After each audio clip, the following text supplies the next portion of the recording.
Welcome to the inaugural first episode of the Exploring Growth podcast. I'm so glad you're here. Today I'm talking with my friend and colleague, global marketing consultant Tim Parkin of Parkin Consultant. I sincerely hope you enjoy. All right, Tim, welcome to the first inaugural episode of the Exploring Growth podcast. I'm excited to be here, Lee, and especially on the first inaugural episode. This is exciting. Yeah, I can't think of a better person to have as my first guest. We've had so many robust conversations over the last however many years, probably 6 or 7, 8 years. I don't know what it is, but we've been, colleagues and friends for a long time. And we have very deep discussions on Slack across the board, everything from personal stuff to business and clients, and it's been awesome to really kind of walk through the life and journey of building a business with you. And I know you always have lots of great ideas, and I have a really good handle on what you do, obviously. So I think that you are the perfect person to bring in as my first official guest to add value to small business owners. So thank you for being here. Thank you so much. Yeah, it's been wonderful. I think all the business owners listening to this and even, small business owners in particular can relate that it's a lonely operation, right? You're on the front lines yourself. You're trying to wear many hats. You're trying to figure it out as you go. And to have someone like yourself that you can talk to and bounce ideas off of and get feedback from and just have a reality check and grow together, alongside each other has been tremendous for me. And I really, cherish our friendship. And I think being able to talk about business and also outside of business has been so helpful. And I think that's really one of the things that all business owners need definitely. Is someone to have that support network with. Yeah, totally. And, for me personally, just to sort of set the stage for what I want to do with this podcast, I love talking to business owners and CEOs about what they're doing in their business, especially as it's related to growth. And, that's really I spend almost all my time thinking or reading or talking to people about business, right? It's just what I enjoy. And what I love about what I do, and I know you do this as well, is I love seeing the light go on for people, right? As they're trying to grow their business and they're trying to come up with new ideas of how to shift and be more efficient and more effective and all these things. I love bringing new concepts into their world and the light going on. So the goal for this podcast is really to do that at scale, right? So at any time someone can tune in and just get really good, rich, practical application that they can take and utilize in their business. And so with that said, that's why I thought you were the perfect person for the first episode, because I know you always have, you love working with businesses the same way I do. You love seeing the light go on. You have a lot of great ideas. So before we get into it, I want to just have you introduce yourself really quickly. Just give the 1 cent version of who you are and what you do. Absolutely. I'm an advisor to marketing executives who have large teams typically, and I help them accelerate growth and improve performance. And so, marketing organizations as a whole are spending a lot of money, putting a lot of effort to try to, get leads, get business, create sales. And there's a lot of challenges there. And it's a noisy marketplace. Marketing continues to change, culture continues to change. So there's never a dull day in advising and working with marketing teams, that's for sure. Most definitely. All right, let's jump into it. I want to talk about your path as a business owner. So tell us a little bit about how you got to where you are. And really, I think this is very helpful for who's listening, because everybody has dips and turns, and they think about, well, why am I even doing this? I know you and I have had a lot of these discussions. So tell us about how, where did you start off in your career, and then how did you end up where you are?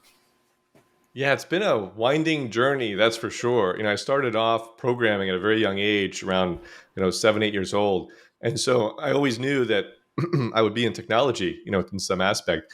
And so I got into programming and did software development for many years, working for companies, and then doing freelance software development on my own, and realizing I really enjoyed working for myself, being my own boss, choosing my own clients, choosing the projects I take on.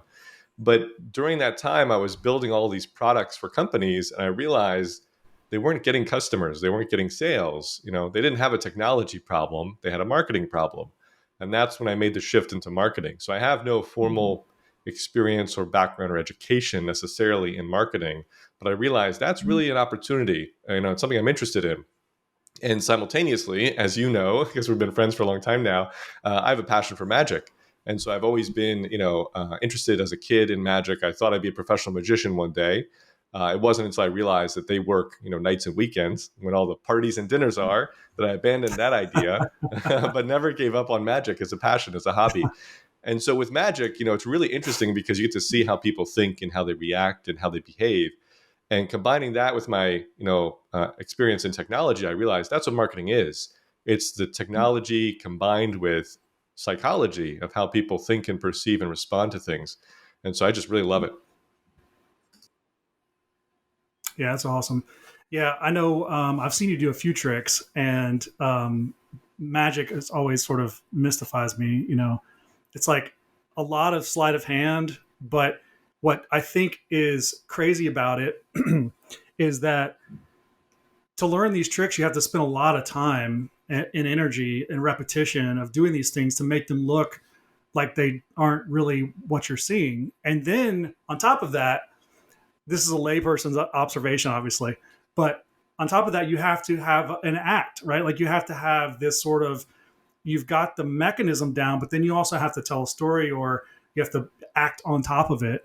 And I always thought that was fascinating because it really shows to the discipline that it takes to do something. But then you also have to be able to sell it. It's so true. It's funny, as I know but one of my favorite tricks that I do, there's a part where I mess up, supposedly. And it's always fun because, people feel bad for you, when you quote unquote mess up. But then at the end, you fooled them Yeah, because you didn't really mess up. It was part of the trick. And so it's yeah, always fun. But you're right. You yeah. have to remember what to say. You have to remember how to respond. You have to remember the moves you're making with your hands, with the cards. You have to kind of remember Mm-hmm. some things people have done during the trick. And then on top of all that, you have to, have some improvisation and be able to respond in the moment with what people say and, have a rebuttal to that or comment on it or control their behavior. So there's a lot that goes on behind the scenes. And I think it's not dissimilar Yes, from marketing, right? There's a lot that happens in marketing and we can't right. predict what the competition will do and how users will respond. So there's a lot of parallels for sure. Most definitely. A lot of sleight of hand too. Lots of it. And lots of hours of practice that no Yeah. one ever sees. What is your favorite magic trick? And kind of describe it for us, how it works. Yeah, my favorite magic trick I'd say is called Twisting the Aces, and it's by Di Vernon. If you want to look it up, he goes by the Professor. He's no longer alive, Okay. unfortunately, but he was a brilliant magician. And in the Mm. trick, you just have the four aces, and they start face down. And then one at a time, you give the cards a twist. You just spin them, in a circle, and then you count them again, and another aces turn face up, and the next ace turns face up, and the next ace turns face up. And it looks like you're doing no moves. It looks like all you're doing is just spinning the cards around, and somehow in the middle, these aces are turning face up.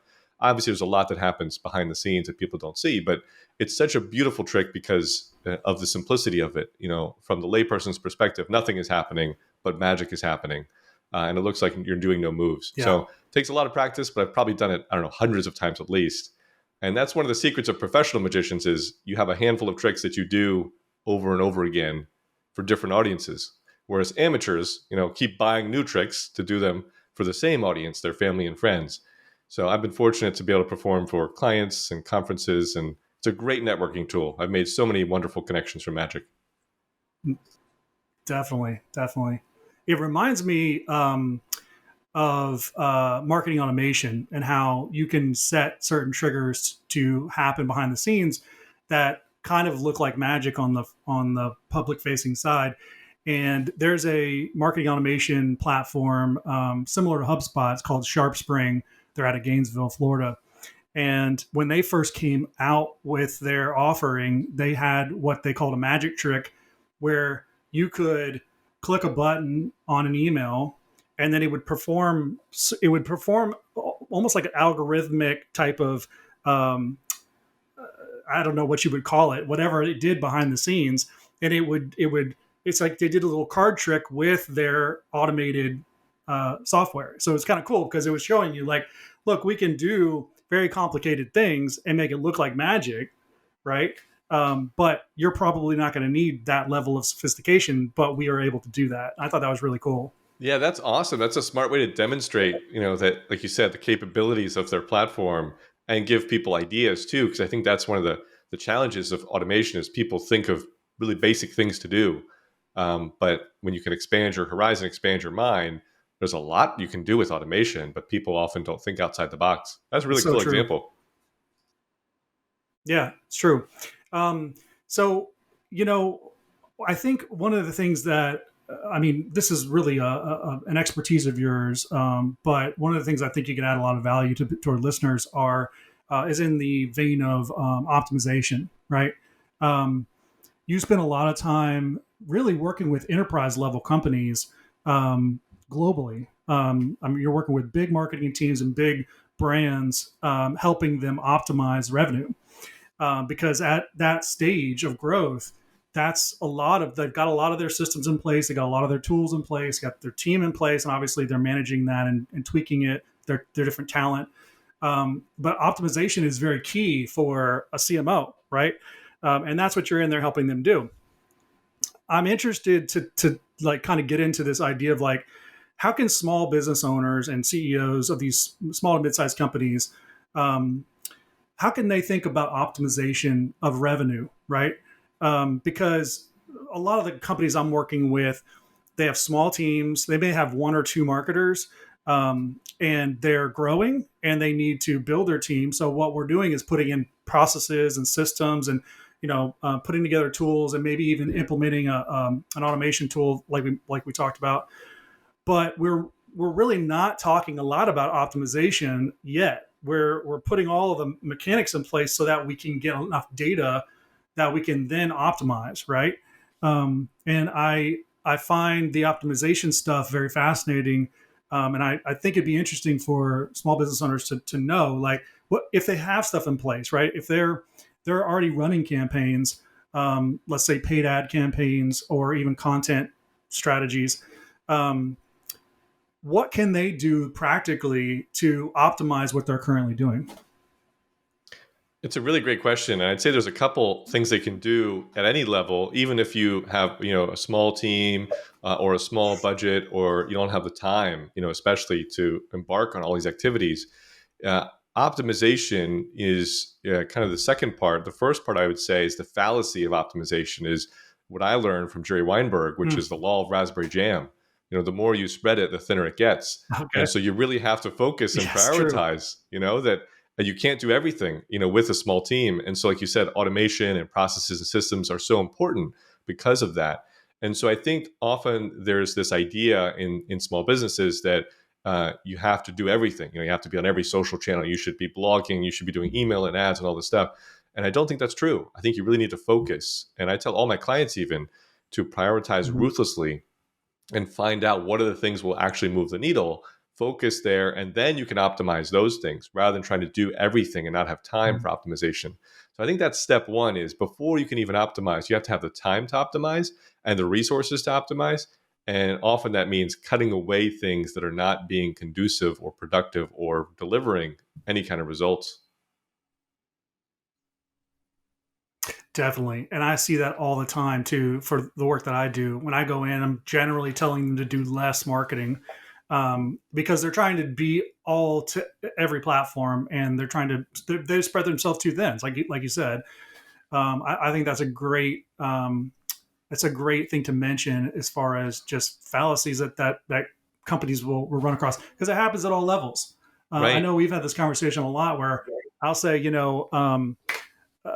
working with a client doing XYZ, and it's kind of funny because I know you probably don't deal with this problem, and you're like, well, no, actually, we still dealing with that problem, even though we're a bigger company. Sadly, yes. So Yes. And I know I we've think talked that's a about. fallacy too. I think that Oh, sorry. I was going to say yes, absolutely. you We've go talked ahead. about too shiny object syndrome. Where companies are so distracted, where they see, well, my competitor is blogging now. We should be blogging, or they just ran this big Mm-hmm. Facebook ad campaign. Let's do that too. It must work. And it's not true. You have to stay Right. true to yourself and focus, and you can't be distracted by the next technology or platform, or we should be on TikTok. Well, maybe, but do you have the time? Do you have the resources? Do you have the people to do that? So it's really a Mhm. matter of focus. And like you said, it's not being distracted, and it's also not trying to be all things to all people. So yeah, it happens, like you said, in big Mhm. companies and small companies.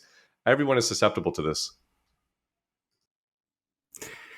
So, as a consultant, you go in and you do assessments on the front end, typically, either as part of your discovery or when you're starting to work with a client. Keeping in mind the small to mid-size this company, what's one of the major things that you think would translate to them that you find when you go in and do an assessment, right? What are some of the major things that you find when you're peeling back the curtain and looking at what they're currently doing and saying, hey, here are some things that we may want to address. Yeah, there's two or three things that are really big. The first is having a clear strategy, a documented strategy and approach for the whole year. So for some of my clients, I create a Hmm. roadmap, which is basically a giant document. It's like 60, 70 pages, and it outlines here are the Hmm. things tactically that we're going to do this year, and we're going to stick to this, and this is what we're going to do. We're going to commit to these things. And that really helps because it makes sure everyone is aligned to what we're going to do, how we're going to reach the market, what campaigns, all that good stuff.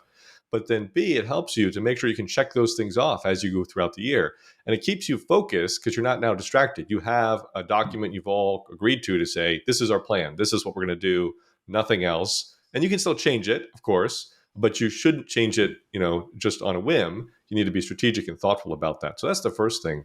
The second thing is being clear about how people do business with you.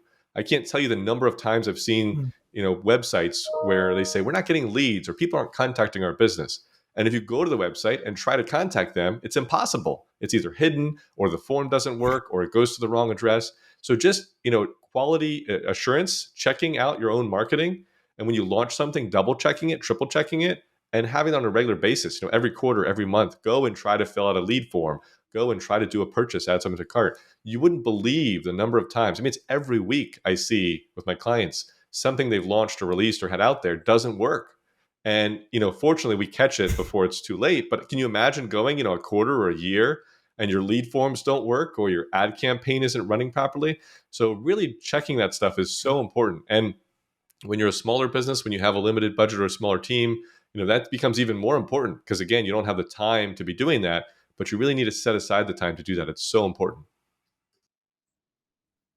I agree 100%. I see it all the time too. Lack of focus, and I demonstrate that myself. I think we were just having this conversation today. Being able to block stuff out, all the distractions, and just focus on the high priority things, committing to those with consistent, inputs essentially, is what's going to get us there. But we have shiny objects, right? People will hear something like on a podcast, or we'll hear something, out there in the ether, and we'll say, "Oh, maybe we should try that." Which I think a lot of the times goes to that short-term mentality, right? I think a lot of business owners and marketers, they have this short-term mentality that they're really trying to do sales with marketing, right? And if they're not Yes. focused, they end up having a shorter time frame that they play within that doesn't ever play out for benefiting their prospective client or buyer. Um, but no, I think that's very true, and it's something to not glaze over. So from a practical standpoint, um, okay, let's say someone has a strategy in place. Let's say they're doing a lot of content marketing, right? They're posting blog posts, they're posting them on LinkedIn. Um, they have an SEO strategy, and that's it's rising them in the ranks for certain keywords. Um, and let's see what else. Maybe they're doing some email, right? Some cold email outreach or some email nurturing. If you came into a situation like that, um, what practically should those business owners be looking, or marketers be looking at, to optimize that content strategy? Absolutely. So there's two steps to it really, big picture. The first is you have to map that out And I like to actually draw it out, Hmm. in a whiteboard type of fashion. Hmm. What is the flow? How do we get eyeballs, and how do those people start to engage with us, move down the funnel? How do they fill out a form or make a purchase, et cetera? What are all the steps in the customer journey? And let's really map that out and show how they're connected or interrelated. So, for example, someone finds us on Google because they search, they click, they read a blog post. From that blog post, they read our products or services page. Then they decide to contact us. Now they're on our Hmm. email. Now they get nurtured, et cetera. So that's the first step, is mapping that whole Hmm. process out to see what are those touch points. Then the second step is looking at the Hmm. data that you have to see where is the bottleneck. And there's two things to think about in optimization with bottlenecks. Obviously, you want to see how do people flow from one step to the next. But where you want to focus on is obviously first the biggest bottleneck, where are people dropping off the most. Let's say that's people read your blog post, but then they leave and they don't ever explore the rest of your site. They don't ever contact you, things like Hmm. that. That would be a good place to focus. The second, depending on your type of business, if you're more retail or B2C, would be closest to revenue. So for a lot of my clients, they're direct to consumer or B2C. And so there we focus on the checkout process itself, because people are getting to the cart, they're getting to the Hmm. checkout process, but then if they abandon there, they were right there. They're right at the finish line. And if we can optimize that and push them over the finish line, then we're not throwing away all that money, all that work to get them Hmm. that far. So it's really, what is the biggest bottleneck when you look at that customer journey? Where are people falling off the most? And or start closest to revenue and work backwards. Because any optimizations you make, the closer to revenue they are, the higher a benefit you'll have more immediately. Yeah, that's great. And I think people listening to this are probably interpreting it all differently, what you're saying, because of the business they're in and what they're currently doing. What I'm hearing you say is really sort of a mechanism for getting rid of distractions and getting rid of the short term mentality, by mapping it out, right? So you have clarity, and then and it's a good hypothesis if you don't really know what your buyers are doing, to map it out, because you have somewhere to start now that you can look at, and it's manual. And then starting at the end and working back up the process or the funnel that they've mapped out. And I love that, because you can find some immediate return on those optimizations on the bottom of the funnel.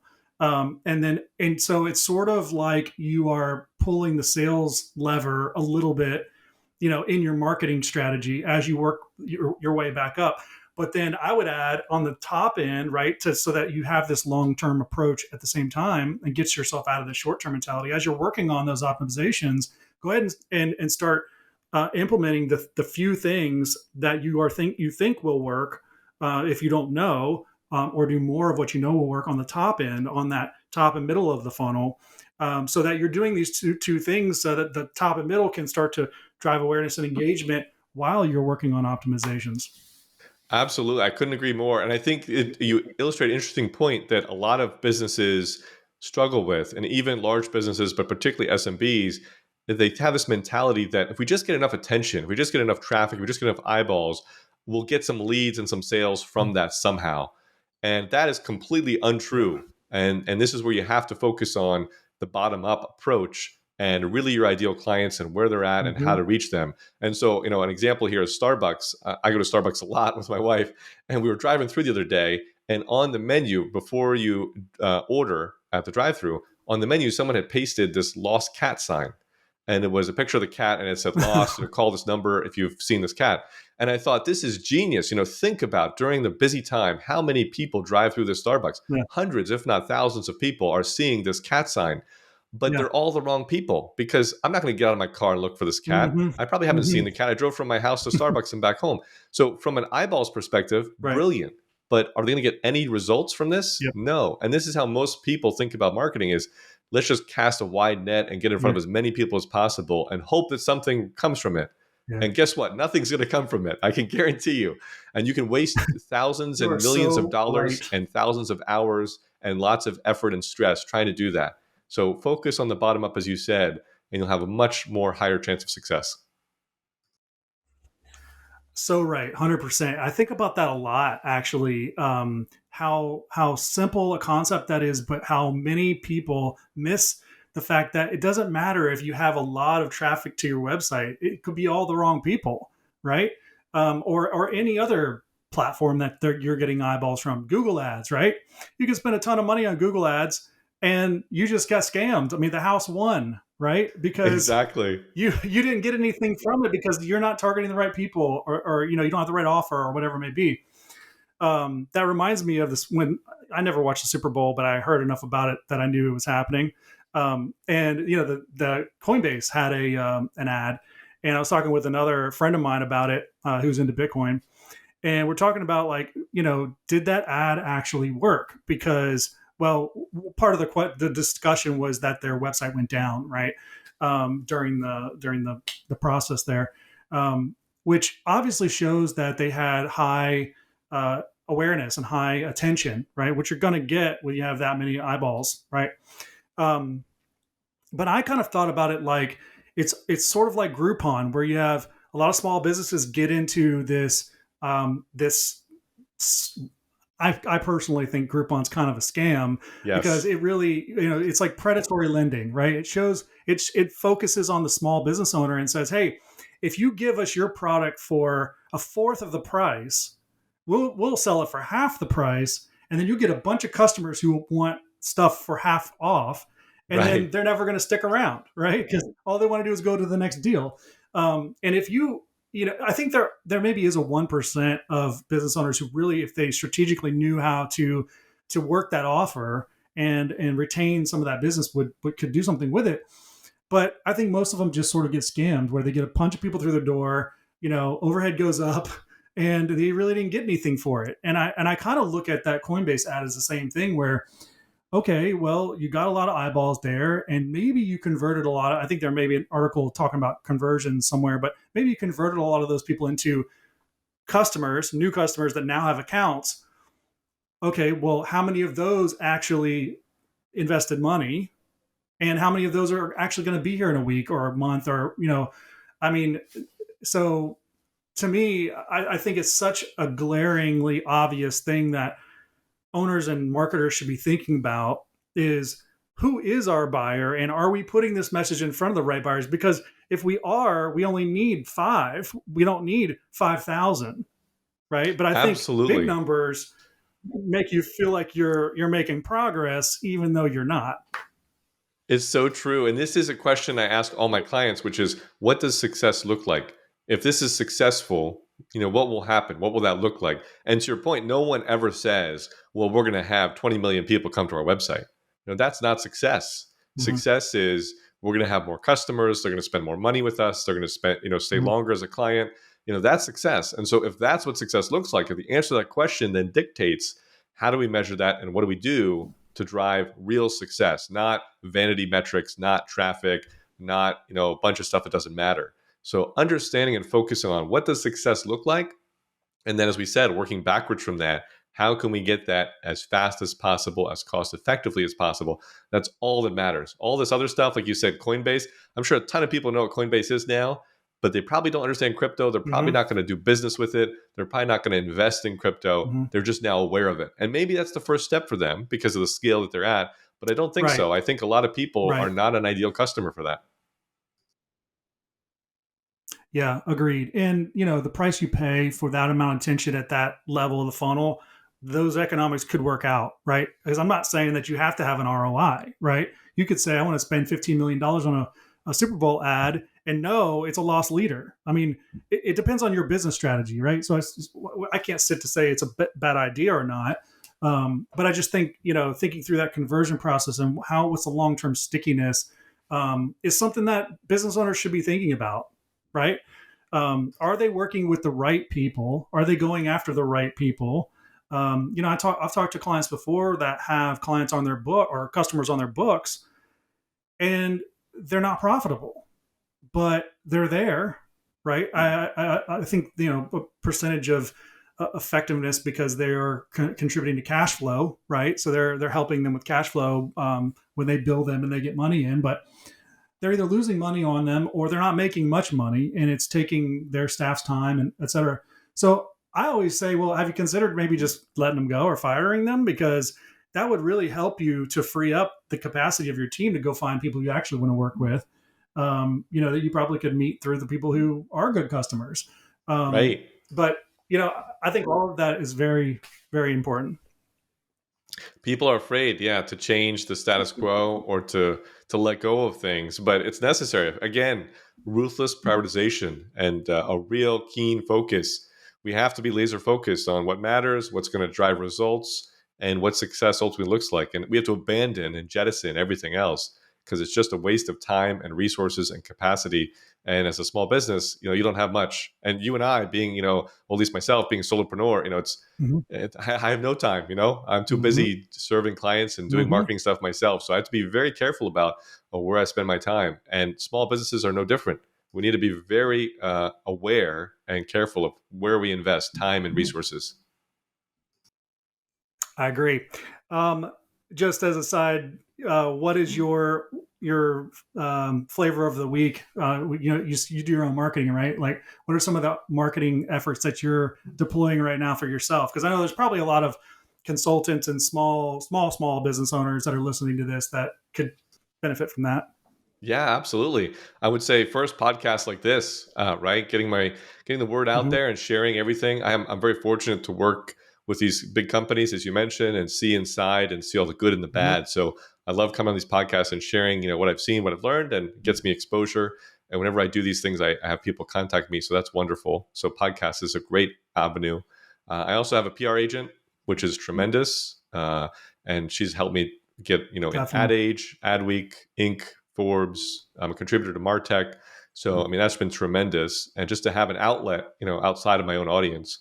And I have my own email newsletter as well, which I send out stories here and there. And it's a fun place to just Mm-hmm. vent sometimes and also share some observations I have, talking about testing your marketing. My newsletter this week is about McDonald's. Mm-hmm. I saw McDonald's was hiring and it said, just Okay. text this number, to apply. So I said, why not? So I texted the number to apply to see what would happen. And I got a response back that said, Yeah. this number is not connected, doesn't work, Oh gosh. try again. And I thought, To your imagine they have point. they have a sign on their location saying, text this number to apply. And so a Yeah. month later, I went back and I saw the same sign. It was still up. I texted again, thinking they must have fixed it, right? Still an error message getting back from them. So it goes to show you, large Mm. companies have the same problems here. You need to test what you're doing. So newsletter is a great place for me to share stories like that because I need someone to tell these things to, and it's a frustrating to see it Yeah. happen. Well, your text probably didn't go through because you have an iPhone. I'm just saying. Let's not get started on that debate. Oh man, that's awesome. So okay, so what has worked for you so far? What would you say is the biggest thing that has contributed to your growth? Referrals definitely, undoubtedly, is the biggest. I Mm-hmm. am fortunate that good work brings more work, and that I've had referrals unexpectedly, and when I ask for them. Making that more of a discipline, I think, is really important for every business, not just solopreneurs or consultants, but even if you're in B2B, B2C, referrals work. Ask your customers to bring in other customers because guess what? They already trust you, they already like you, they already know you, and they know who would Mm-hmm. benefit from your services and your products. I mean, you saw my LinkedIn post this week about Remarkable, the tablet called Remarkable. It's like a Mm-hmm. Kindle that you can write on, and it's absolutely amazing. It's changed my life, and I made this LinkedIn post gushing over it and how wonderful it is and how everyone should buy Yep. one. You can't buy ads that speak that well to people. I mean, I would almost sell my left kidney or something, um, to get people to buy Remarkable. It's that amazing. People need to try this thing. And Yeah. the same thing with my desk. I have a Yeah. standing desk that I bought, and it's $3,000 desk. It broke. I contacted the company. They fixed it. They sent me even more stuff as a favor. And now I tell everyone, Yeah. go to Organ Office and buy this desk. They're an amazing company with amazing products and amazing service. So referrals, I think, are the lifeblood of marketing and of all business. And so if you're not getting enough referrals, you need to fix that immediately. Yeah, on the remarkable story, I was there when you at the conference in DC that we were at, sitting at the same table there, and you're like, "What is that guy sitting next to me? What is he writing with?" And I was like, "Oh, that's one of those new kind of fandangle things." And I saw you like make a note about that. You're like, "Yeah, I got to look into that." And now you're like, an evangelist for Remarkable. I'd be so interested to know. I meant to ask you on that LinkedIn post, did they reach out or did they say anything, the company? I just made it Because yesterday, you so tagged not them in that yet. post. I did tag them, yeah. But your point is really interesting about the conference, because that's true. How I found out about it from Oriole, who was sitting next to us, and Yeah. that goes to show what I'm saying. Yeah. That word of mouth and referrals. If he had not been there and I had not Mm-hmm. seen it, Mm-hmm. I would not know about it really, or I'd see an ad and Mm-hmm. say that looks crazy. I don't know if that's true or good. But seeing it and hearing Mm-hmm. him talk about it is what convinced me to check it out. And that's how I got into Macs too. My wife told me for years she was always a Mac person. I was always a Windows person. And she said, Mm-hmm. you need to buy a Mac. Macs are better. And I said, I don't know. Macs are crap. I don't need a Mac. I have Windows. I'm a Mm-hmm. technical person. And then I went to a programming conference, and literally everyone had a Mac except for me. You stand at the back of the room and you just see all these Apple logos lighting up. And so next to me, I talked to the guy next Yeah. to me and said, "Can I just play with this for a second?" And I played with it for a couple of minutes. I said, "It's pretty cool. I'll buy one. If I don't like it, I'll send it back." And here I am later. Now we have gone Mm-hmm. through, I don't know, 7 MacBooks over the years. I'm on an iMac here. We've got an Yeah. iPad. We've got iPhones. We got Yeah. everything. So I got AirPods. So I've had Mac for years. Yeah. it's amazing, but all through, again, referrals and word of mouth, and have me talk to someone who owns one, and see it myself and Mm-hmm. hear that it's worth it. So, and my wife, who also, nagged me for years and now doesn't let me live it down, that she told me first. But referrals. We got to do referrals. Yeah. Yeah. So putting in mechanisms that will kind of aid and abet referrals, right? Absolutely. I think that's what we should. Small businesses, you build your business typically if you're an owner operator, typically, kind of husband and wife, spouse duo. You see that a lot. Those are the majority of the businesses that are out there in America, right? They start these Yeah. businesses or they buy a business small and they grow it themselves. They do their own sales, and everything's built off of the referrals, of doing good work, and getting reviewed and all those things. So you're right. I mean that can't be missed, and it has to always be thought through. And Um, it's so easy, as right? we It's kind of so wrap up easy, here, and it oh, costs nothing. Sorry, last comment. It's easy and it costs nothing. So there's no excuse here. right. You think about Yeah, spending hundreds or thousands of right. dollars on advertising or on marketing. Referrals is free. Mm-hmm. It just takes your time. It takes having a process and a system, as you talked about before. So there's no excuse here. It's the Yeah, most cost effective form of marketing there is. most definitely. Looks like we have a little bit of a lag here. I don't know what that's all about. I'll have to try to get that worked out. But overall, pretty good experience here, with the technology, everything we got going on. Before we wrap up, I wanted to ask you kind of like one final question here. Um, again, keeping these small to mid-sized company in mind, if you could change their mind about anything, it doesn't have to be optimization or referrals or content strategy or focus, the things we've talked about so far. Um, what would you say to change their mind about what Marketing is a lot in terms of simpler. growth? Yeah, marketing is a lot simpler than you realize. And the key to all marketing and the key to all growth is truly understanding your customer. And what even the large companies are missing, that small companies have a huge advantage with, is you can talk to your customers, and you should be talking to your customers. Survey Mm-hmm. them, talk to them, get them on the phone, and find out what are they going through in their lives. Why did they choose your business to help solve their problem? What do they like about your business?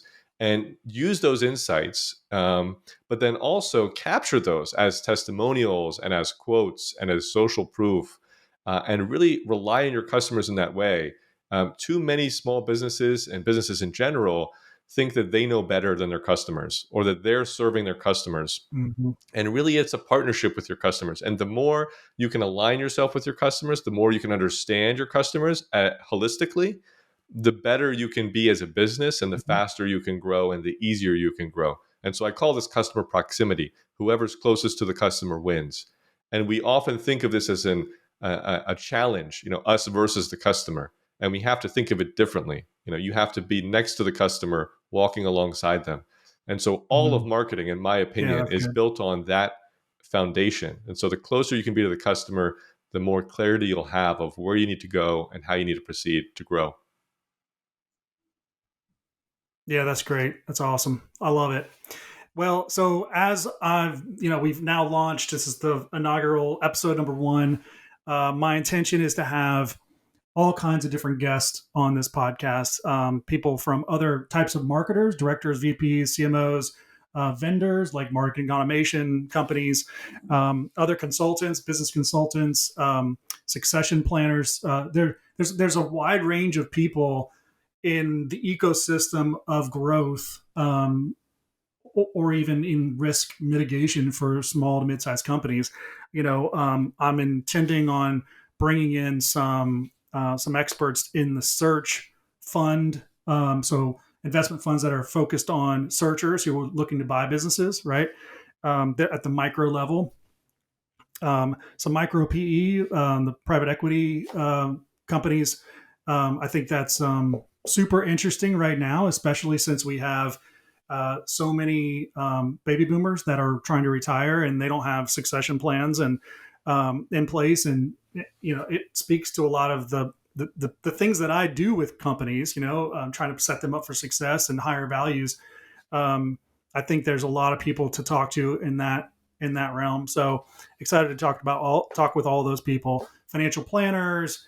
I've got a whole list of people that I've met and worked with over the last decade or more, just colleagues and friends and new people I've met on LinkedIn, that we've talked about, that I want to invite on here and just have some good, robust, kind of practical marketing growth conversations.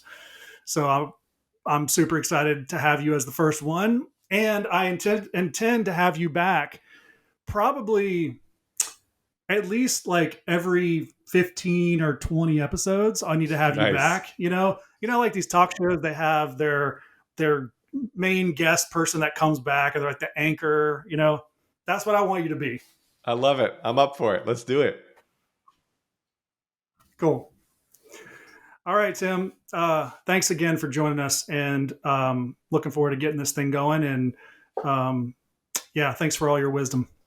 Well, thank you, Lee. And if you're listening to this, go ahead right now to whatever platform you're listening or watching this on and leave a 5-star rating and help get this thing the traction and awareness that it needs. Having a small business, growing a small business is a challenge. And you're benefiting by listening to this, but help others in your industry and your network to do the same. So go ahead and drop that 5-star review. Help everyone out. Thanks, Tim. All right. We'll see you at episode number 2.